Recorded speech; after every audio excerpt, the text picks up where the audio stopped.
Today we're hosting a brunch and learn with 95%, which is what we utilize for our direct core instruction for phonics. So it's a curriculum piece that hones in on decoding words, vocabulary, morphology, sight words, and we do that in addition to our reading block. So 95% representatives are here. District representatives from our district have been invited, and we have a neighboring school district who's come in to see the work that our students are doing. Excellent! Clover! What's your vowel? I. Is this a pattern word? No. Yeah, so the 95% group is a 30-minute foundational skills block in grades K all the way up through 5th. It's going to focus on a couple different things. In those younger grades, it's going to focus really on explicitly teaching and systematically teaching how kids decode words. And then in those upper grades, especially in 4 or 5, it will still review decoding multisyllable words, which they encounter more and more as they get older, but also that morphology and word study component.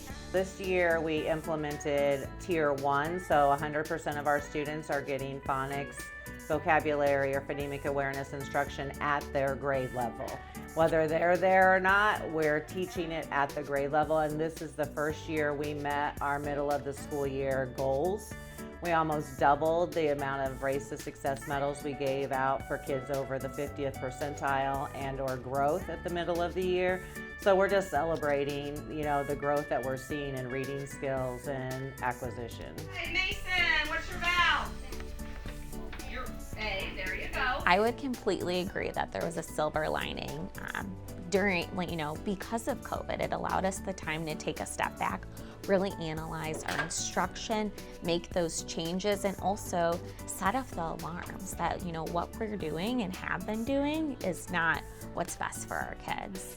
We started after COVID with doing what we called a walked intervention. And so during that time, every kid in my building was divided up into groups. Every adult in the building did a small group of instruction. And we noticed we kept watching the data and the growth. And after the second year of focusing on the lowest of our students, it was still the intervention recommended by FastBridge. The major interventions for every single grade level were phonemic awareness, phonics, and vocabulary. And so we decided we're targeting it in the wrong direction, so we moved it into tier 1 and focused on everybody getting grade level instruction this year. Holly's plan is to start with Tier 1, really refining that, because if you don't have a really strong, well-refined implementation in Tier 1, that's going to lead you to have more kids being referred to Tier 2 small group.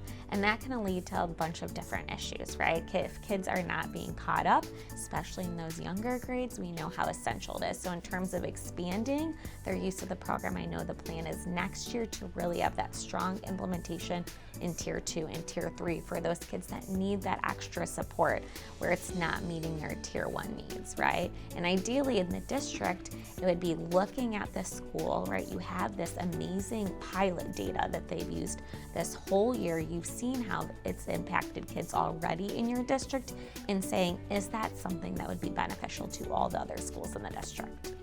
I teach K-1 interventions, and so one of the things we noticed is the amount of encoding and decoding during the lessons. So the kids are doing a lot more writing. We noticed that the gestures, I liked the gestures when the students are doing things, because it helps with those visual learners and the kinesthetic learners, and it kind of combined a lot of the different programs that we're using, but all into one program.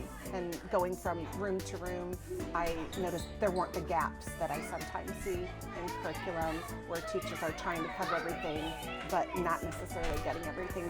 This systematic lessons helps get everything covered. We found a program that is really helping our kids learn those base skills of decoding words, manipulating words, being able to read above their grade level, and I am excited to see how it affects us in 2 to 3 years, because the very end goal at Parsons is that no kid leaves here not being able to read. that every student, our goal is to have 90% of our students on grade level reading within the next 3 years.